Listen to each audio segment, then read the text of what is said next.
کے تحفظ کے لیے، جموں کشمیر کی وحدت کی بحالی کے لیے، اور یہاں جو کیپٹلسٹ ایکسپلائٹیشن ہو رہی ہے، جو یہاں کے جو پروجیکٹ ایسے بن رہے ہیں جن پروجیکٹس کے نتیجے میں ہماری آنے والی نسلوں کو خطرہ ہے، یہاں کی ماحولیات کو خطرہ ہے، اور یہاں جو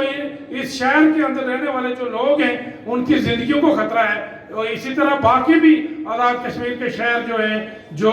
کلائمیٹ کا سب سے بڑا اس وقت ایشو پیدا ہو چکا ہے، آپ سارے دوستوں کے سامنے ہے، تو ہم یہ سمجھتے ہیں کہ یہ اب ہماری سروائیول کی لڑائی شروع ہو چکی ہے، اور اس سروائیول کی لڑائی کے اندر ہمیں ایک بڑی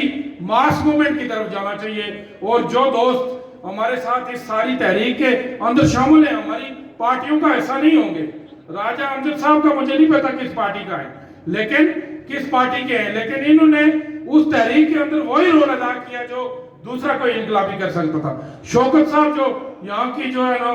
تاجروں کی تنظیم تھی، اس کے اندر ان کا بڑا رول تھا۔ اس وجہ سے ہم یہ سمجھتے ہیں کہ ہمیں ایک براڈر ڈائیلاگ کی طرف جا کے جو لوگ یہ سمجھتے ہیں کہ اس وقت جو ہے اس نظام سے نکل کے باہر نکل کے اس ریاست کے تحفظ کی لڑائی لڑنے کی ضرورت ہے، یہاں کے لوگوں کے حقوق کی لڑائی لڑنے کی ضرورت ہے، اس ریاست کے وحدت کے جو ہے آگے بڑھانے کی لڑائی لڑنے کی ضرورت ہے، اس کی بحالی کی لڑائی لڑنے کی ضرورت ہے، ان سب کو ایک پلیٹ فارم پہ آنا چاہیے۔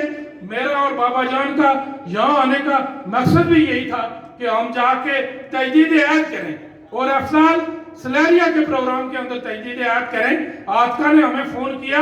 تو ہم نے کہا کہ ہم بالکل ضرور آئیں گے، اس لیے آئیں گے کہ افضال جس قافلے کا جو ممبر تھا، جس قافلے کو لیڈ کر رہا تھا، وہ ہمارا دوست تھا، اور ہم آ کے اسی کی اس پروگرام کے اندر تجدید عہد کریں گے۔ تو ہم نے یہ پروگرام بنایا ہوا ہے کہ ہم دوبارہ سے اپنے سارے ساتھیوں کے پاس جائیں گے، پورے آزاد کشمیر میں جائیں گے، گلگت بلتستان میں جائیں گے، اور ایک براڈر پیپلز موومنٹ بنانے کی کوشش کریں گے، ایک متبادل عوامی تحریک کی، تاکہ جو ہے ہم اپنے مقاصد حاصل کر سکیں۔ بہت شکریہ، مہربانی۔